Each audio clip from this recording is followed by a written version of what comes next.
Good,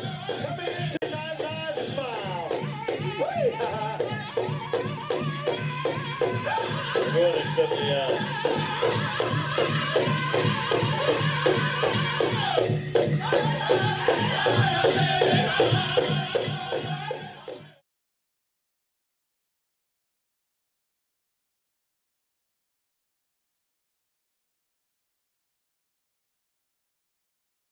Et là, quand on est arrivé à l'intérieur du camp, alors là, il y avait de la fumée, il y avait des odeurs bizarres, on voyait les chiens qui sautaient sur des gens, il y avait des cadavres au bord des allées, enfin.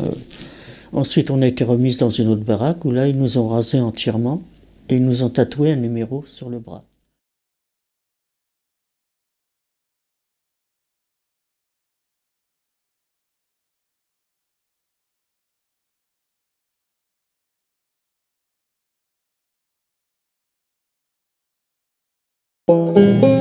Les flancs de toutes ces juments palpitent de vie. Elles sont pleines et mettront bas dans 2 mois. Mais ce n'est pas tellement pour ce que contient leur utérus qu'on les bichonne, mais bien davantage pour ce qui s'accumule dans leur vessie. C'est de l'or liquide, littéralement, que ces juments pissent chaque jour.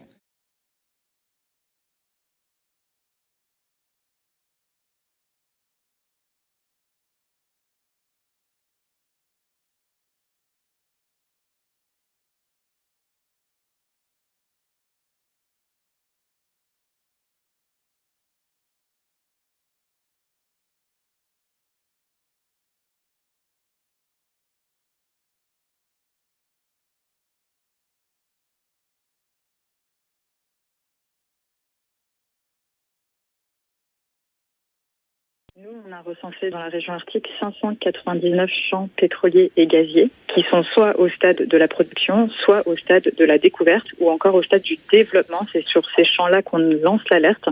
C'est des projets qui vont voir le jour dans les années qui suivent et qui vont conduire à une augmentation de la production pétro-gazière en Arctique de 20%.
Il y a des articles de loi qui sont censés, par exemple, protéger les animaux, protéger des milieux, etc. Mais la manière même dont ils sont formulés sont dans le langage de la destruction. Si vous dites protéger l'environnement, vous êtes déjà dans le langage de la destruction. Donc comment est-ce qu'il faudrait... C'est que la nature, c'est que les vivants nous sont extérieurs. Ah oui, et puis qu'il s'agit de protéger, ça veut dire de nouveau de considérer qu'on a des biens, des ressources qu'on pourrait soit exploiter, soit utiliser comme des ressources pour notre épanouissement personnel.